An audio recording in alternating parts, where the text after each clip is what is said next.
And you also have to have, I'm not sure we're going to talk about this much, but follow-up. Call today for your $500 bonus. If you don't need cash today, please keep this in your mortgage file on your PS. Because they will call you 9 months later, 12 months later, 5 years later. I got a call last week from a guy that's had a note for 7 years, has an old, 2004 letter. Wow, thanks for calling. Yeah, everybody else I called's out of business. Well, you called the right place. We're still here. We're happy to buy your note. What do you got, buddy? Boom, start talking. They save letters. Postcards, right in the trash. They save their letters. But you got to tell them to save it. Put this letter in your mortgage file. Wow, why'd you keep my letter so long? Well, you told me to at the bottom of the letter. You got to understand, we're not dealing with Einsteins out there. These are mom and pop sellers. Most note holders have owned their property for years and years and years, sold it and carried back their note, and that's their only asset. They don't know what interest rate I should have charged. Why did I get more down payment? I don't know. I just carried it back and carried back the note. These are the people, these are our bread and butter deal people.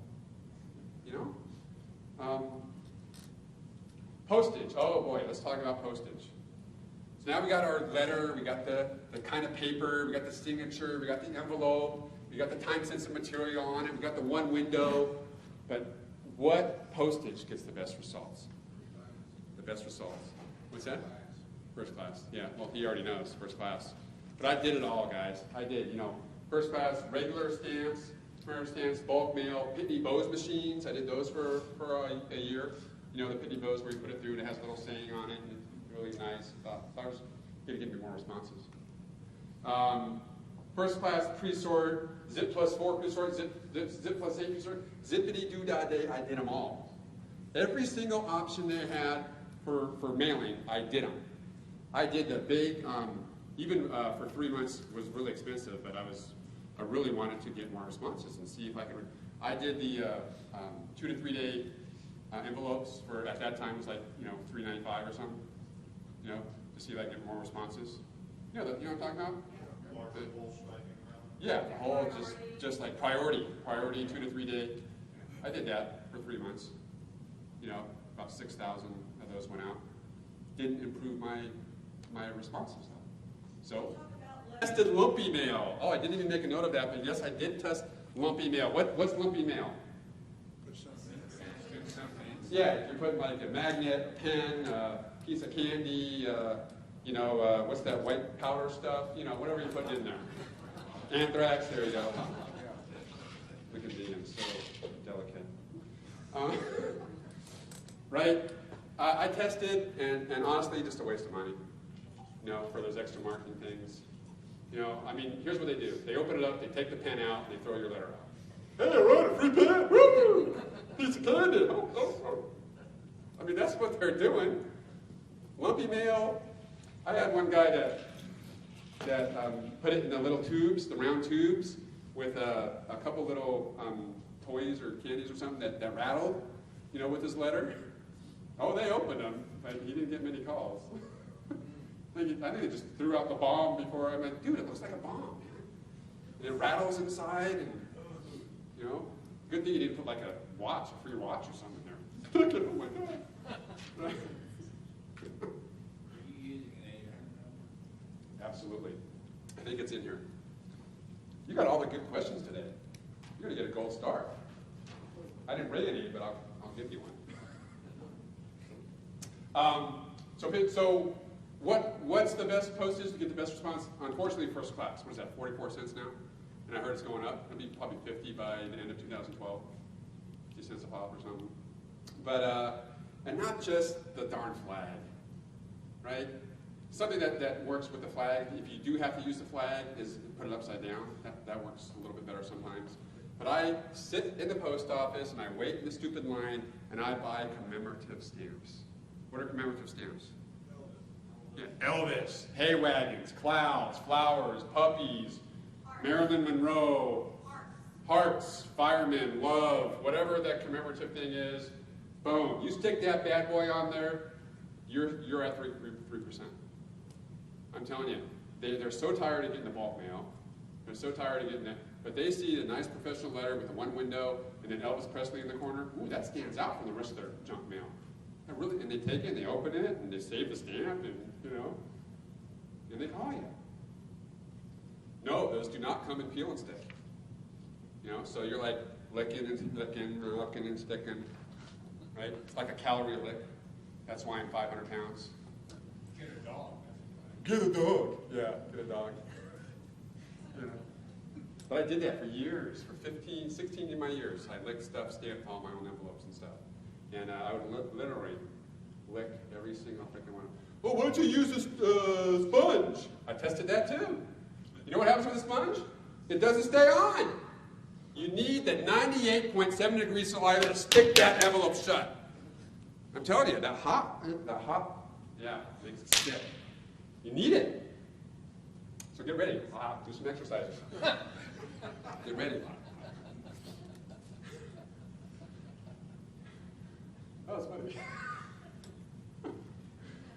But seriously, I found, even when I licked the envelopes shut, those little sponge things with the little sponge and the tube of water, and then dampening on a sponge and all that, and I did also try, you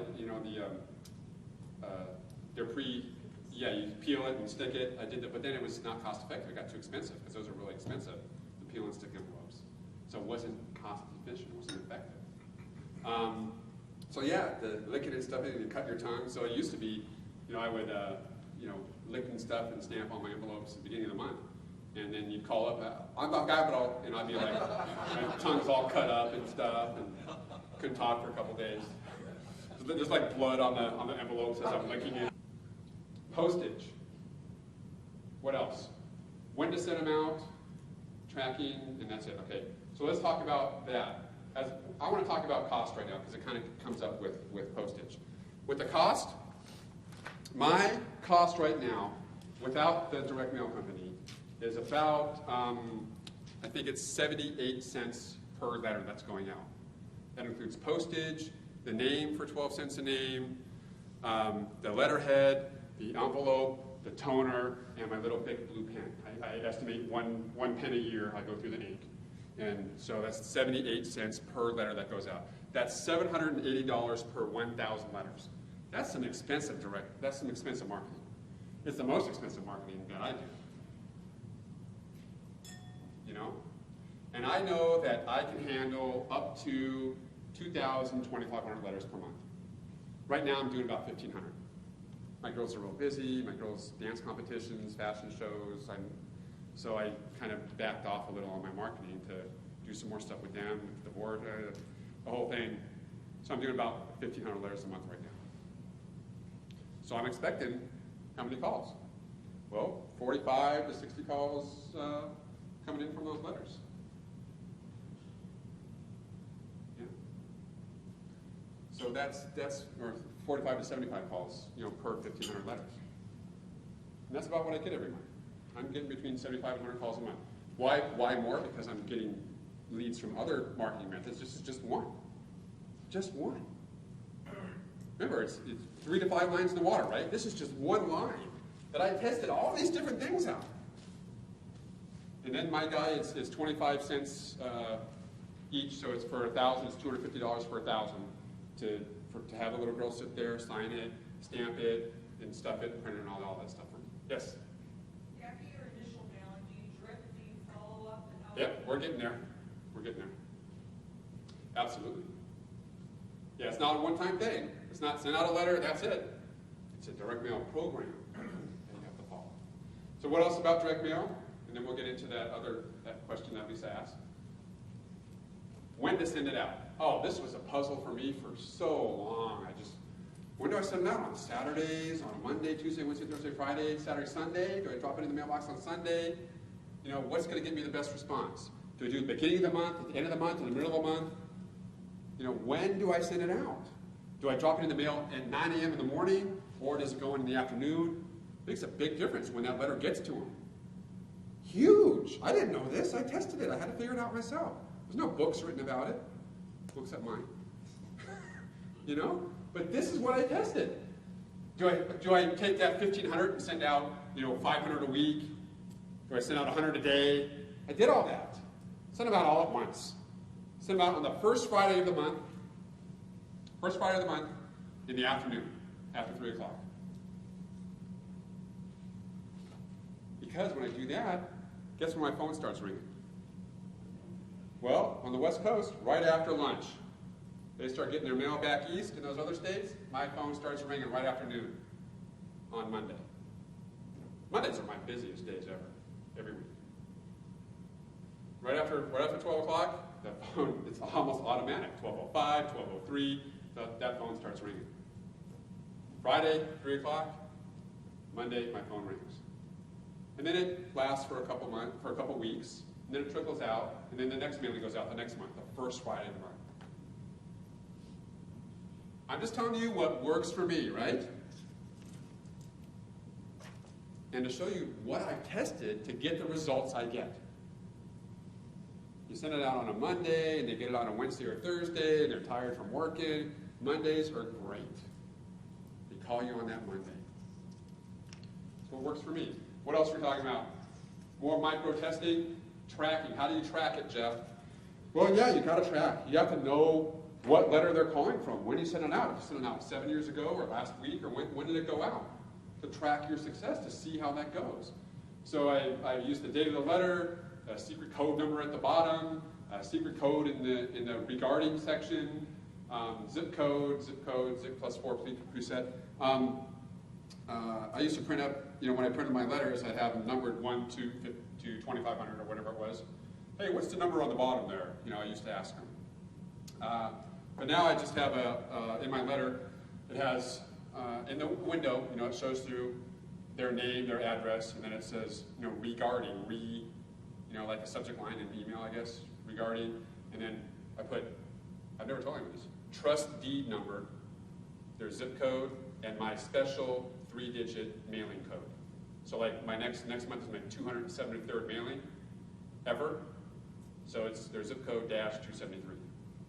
I know exactly when that letter was sent out, and exactly, when I sent it and where they were.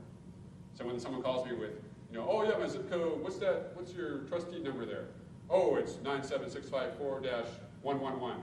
Wow, 111th mailing. Wow, that was like years ago, right? I go back and I make another tally mark way back when, right?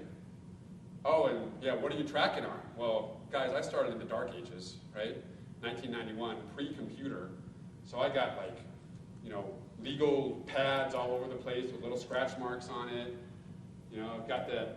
I just got rid of, last year was the last year I used for my accounting, those green ledger sheets. And I finally moved over to Excel. Thank you. But I used those for years, because it was just automatic. So now I'm using Excel, so I'm pretty happy about that. But, so you got to track it. You got to have some way of tracking it. And also that little regarding trust deed number, they think it's their actual trust deed number. They don't get it. It's just their zip code and 3 little letter numbers. They don't get it. It's so funny. They think I already have all their information. Oh yeah, I'm calling about trust deed number, blah, blah, blah, blah, blah, blah. Oh yeah, let me look it up. Yeah, I got your name and address, but I don't have anything else. They think I already have all their information. So they're calling me first. Oh, this guy looks like he knows everything already. He's going to give me $50,500. He already has my trustee number. They're like, I get first calls a lot. I get called first a lot. I know they get other letters, other postcards, or they find people on the internet, whatever. But I get, no, you're the first one I've spoken to. Wonderful. Let's go through the process. Right? Yeah, there we go. I've actually had people tell me that I was the first one they called because of that, that was your preferred. Right. Yeah, even just inserting, when you get your names, they come to you in Excel format, you merge it in with your letter, and I don't know how to do it. I mean, I have to use the word wizard every single month just to merge my names into my letter, but I also merge in that $50,000, and that was a huge enlightening for me. When I started to put the amount of their mortgage in their letter, the responses went up too. All those little details get that bigger response. You're not just getting the names and sending out some form letter. That's a waste of money. It's got to be targeted. And all these little things matter. So much. So then we're talking about, a direct mail program. So I did just postcards. I tested out just mailing out postcards for the first mailing. Always less than 1%. They always throw them out. They really don't save their postcards. So what I tested was my letter and then a postcard every month for 12 months after that. So 12 postcards and a letter. And then went every other month, every 3 months, every 4 months, every 5 months, every 6 months. And I figured out to be the most cost effective as possible, because that was getting really expensive. Postcards and stamps for postcards every single month for not only this letter, but for the thousands of letters I sent the previous 12 months, and I'm having stacks and stacks of postcards the girls used to do for me, the postcards. Sticker, stamp, sticker, stamp, sticker, stamp, thousands just lined up, ready to go out on the Friday, on the second Friday, third Friday, and fourth Friday of the month. So now, I do a letter, and then 6 months after the letter, a postcard. 6 months after that, so 12 months after the letter, another postcard. 18 months after the letter, another postcard. Then I delete them out of the system, then they're gone. So I hit them 4 times in 19 months, actually, with direct mail. Yeah, but isn't it the rule of 7s? Test it for yourself, man. This works for me. This works for me. I've done it. I've tested it. I'm still testing stuff. Okay, and then what kind of postcard? Well, I went on, what's that free one that I did? Vistaprint. Vistaprint.com, right? You go on there, you design a fun postcard with colors and stuff, put some money in the background, it's really cool. Yeah, it works. It worked. It works as follow-up. Postcards for me, always less than 1% response. And when I get a call from a postcard, it's almost a guaranteed deal for me, because the people that sent out letters 6 months ago that aren't doing follow-up, which is most of them, aren't even doing the follow-up. They're sending out a letter and they're not doing nothing else. So 6 months later, I send a letter and I get this guy's still in business and I need money now. My washer dryer just broke down. I need a new washer dryer. Well, let's do our 24 payment program. We'll buy 24 payments for 10 times your payment amount. Ooh, now I'm really freaking you out. Maybe we'll talk about that deal or no deal tonight. Get that hook in, and start me on in, man. Yep, get that hook in.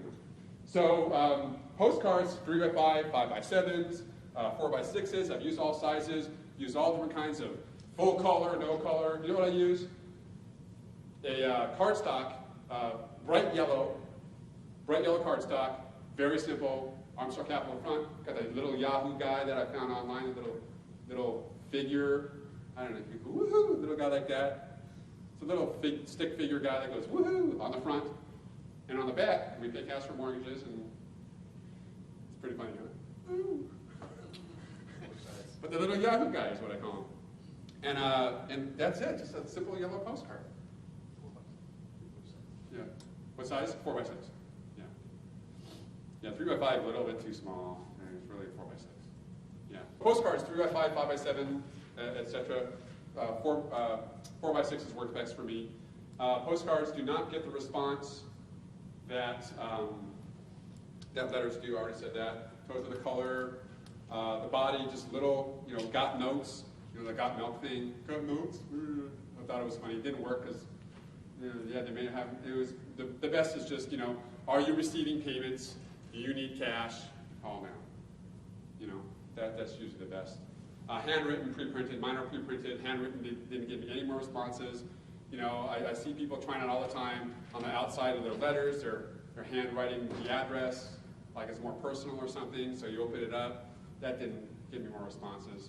Not a good use of my time either to sit there and write out 1,500 addresses, 2,500 addresses a month. So that's what worked for me. What else we got here? Postage, same thing, first class. Same thing, first class. We did all the zippity doodles for those two. First class only. Gets the best response for me. Timing, same thing. So every Friday something's going out of my house.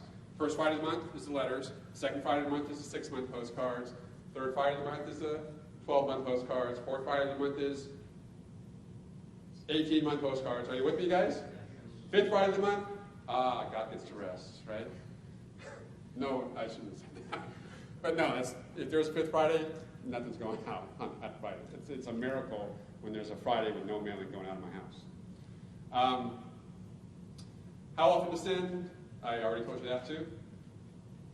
And tracking responses, usually just their last name and zip code. I can find them in my little spreadsheet. Okay? Good? Responses versus letters, of course, I already told you that as well.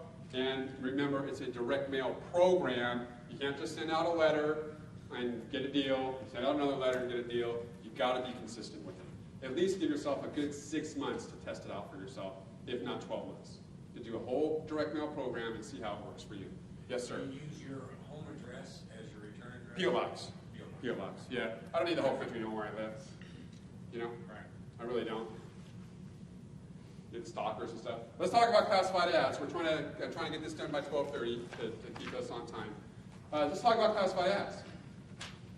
Do they work? Well, let's see. They're a part of my marketing program, so yeah, they do. But it took a lot of testing to figure out how to target note holders with classified ads. Am I putting an ad just in, the LA Times? No. Did it? Doesn't work. How many note holders are reading the LA Times? Next to none. Let's talk about classified ad micro testing. Geography. Let's think about where our notes are in the country. Where did I tell you this morning they are? Tornado Alley, mobile homes and land. Think mobile homes and land, you'll find notes. All right? So I've done USA Today, major city papers, legal papers, mid-sized papers, magazines, free papers, penny savers, thrifty nickels, in suburbs and rural areas, in sub-rural areas, small outlying towns around major cities. The best responses I get on my classified ads are in the little thrifty nickel and penny saver type papers, those free things you get every week that you don't want, in outlying cities around major cities with less than 50,000 population. Because I've tested it, and that's what works for me. So not Los Angeles, but like Lake Los Angeles, way out past Palmdale. Not San Diego, but Alpine. Not Las Vegas, but Pahrump, right over there. Pahrump. I put mine there, don't put yours up. Not Phoenix, but Tombstone, Arizona. First time I put an ad in Tombstone, I got a deal the first time I put an ad in Tombstone. And I've never gotten a deal there since, but I still put one there because it's just fun to say I put an ad in Tombstone. I didn't know it was a real place. I thought it was just a movie. It's a real place. I'm dead serious. Not Sacramento, but like Green Valley. Not Reno, but what's outside of Reno? Sparks.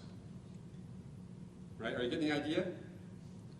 Because notes are created right in most of the major cities. They're created in those outlying rural areas. Again, think mobile homes and land. That's where the notes are. We got to target it as much as we can. And that's as targeted as I've ever gotten in classified ads. So that's where I put them, in small outlying towns around major cities, less than 50,000 population. What section of the paper? So now we're talking about the penny saver and the thrifty nickel. I told you that's where I place them. Okay, so what section though? Real estate for sale, loans, right? That's what people think first. I put it in every single section, and wait till you hear this. My number one response when I put it in these papers is when my ad is in the baby items for sale section. People that have babies need money. Don't know why it works, but that's the section. And if they have a problem with you putting your ad, well, that's not a baby item for sale. Let me talk to your supervisor. I'm just placing an ad. I'll tell you where to put it. Let me talk to your supervisor. Let me talk to your supervisor. And then you get your ad put in. You're paying the same money. It goes where you want it to go. If you have a problem with that, you tell them to call me. You just keep getting supervisor until you get it where you want it. Second best section, furniture for sale section.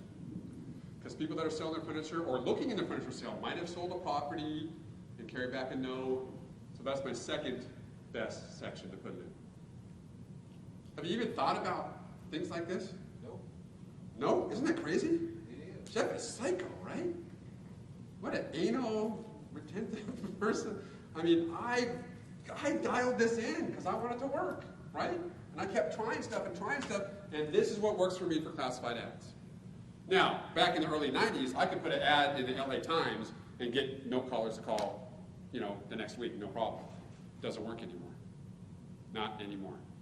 Yes? I just want to mention, Jeff, I did put an ad in baby items for sale on Craigslist, and I got knocked off it. We're not talking about online stuff yet. Yeah, I know. Yeah.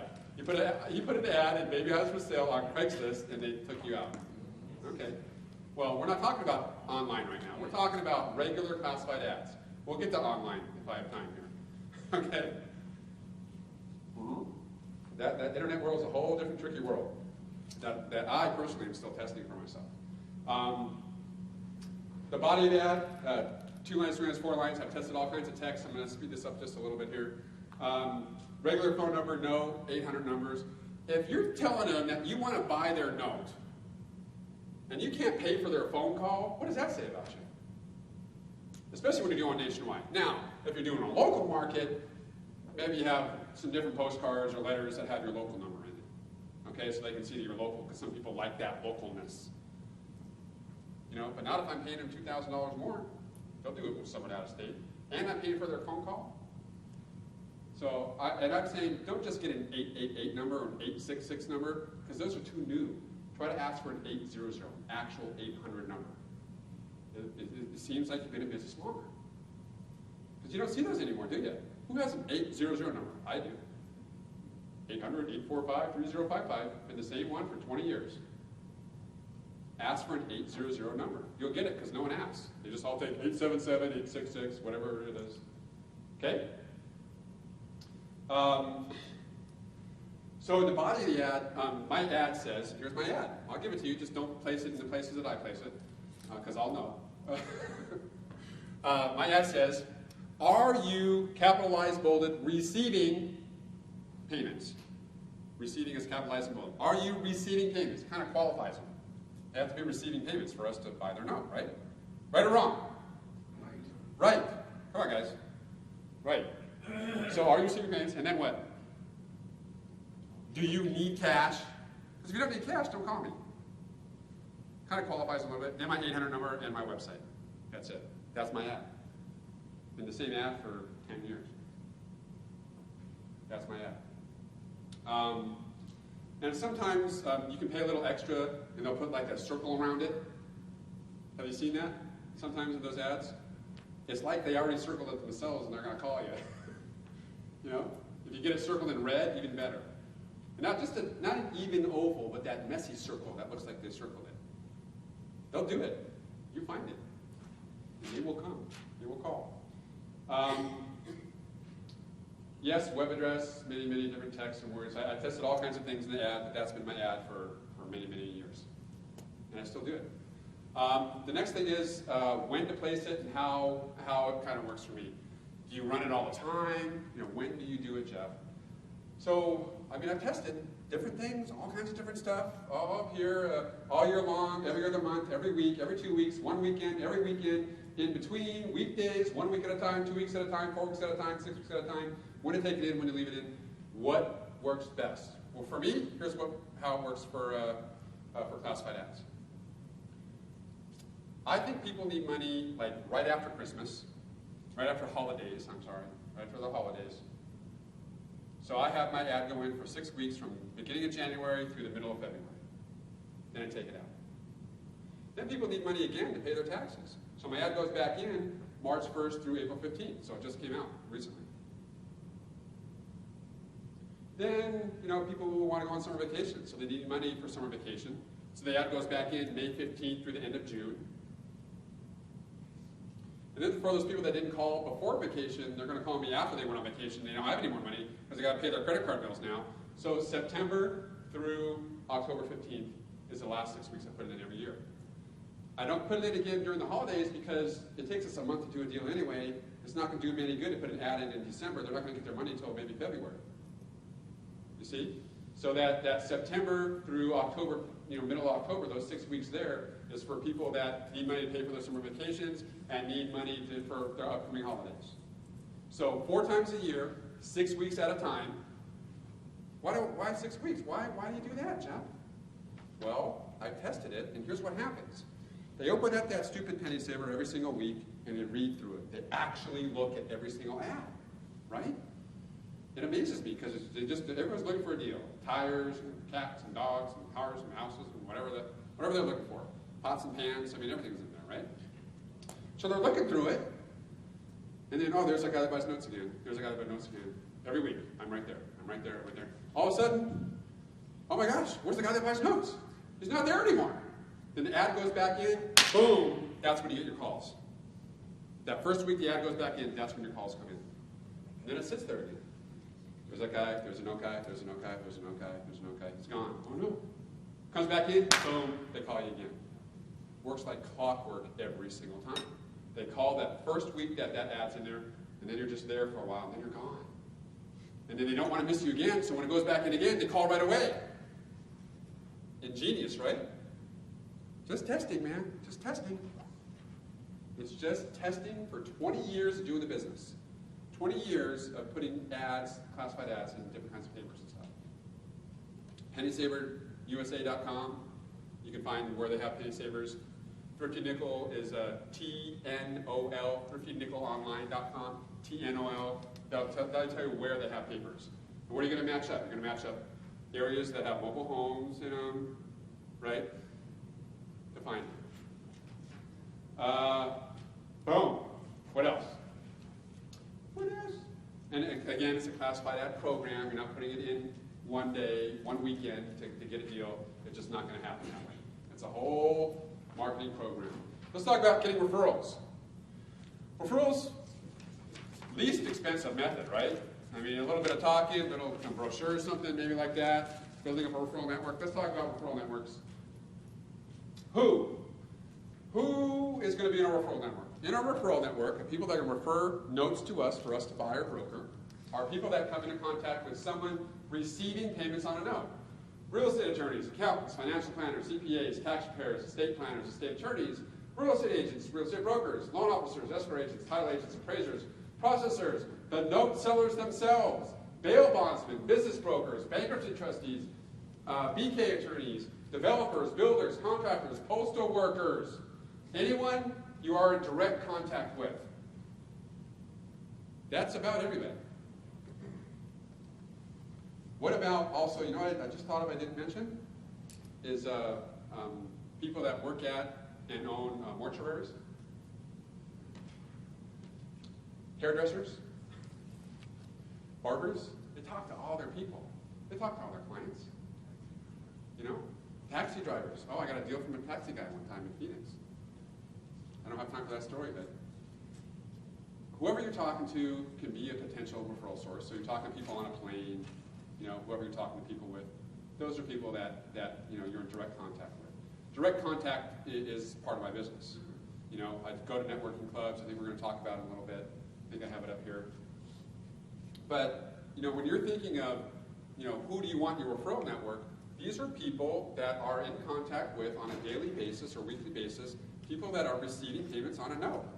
And you have to think of, in your little world or your big world, what people do you know that know of someone that's receiving payments on a note?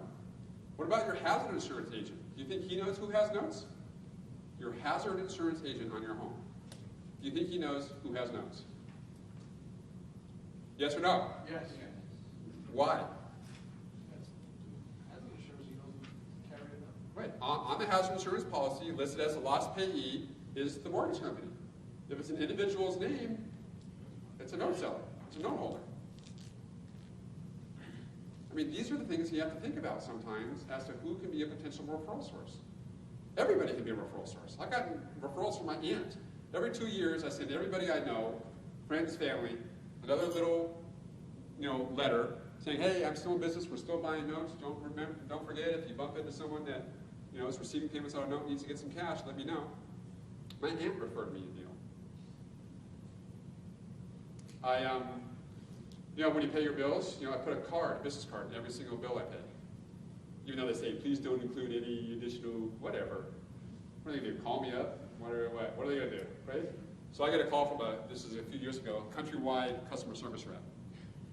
Okay? His mother in Hawaii sold the property, carried back a note. We bought the note. You don't know. You don't know. I know this guy, Jim. He started a business a few years ago in Laughlin, Nevada. He went to Walmart, bumped into an old friend.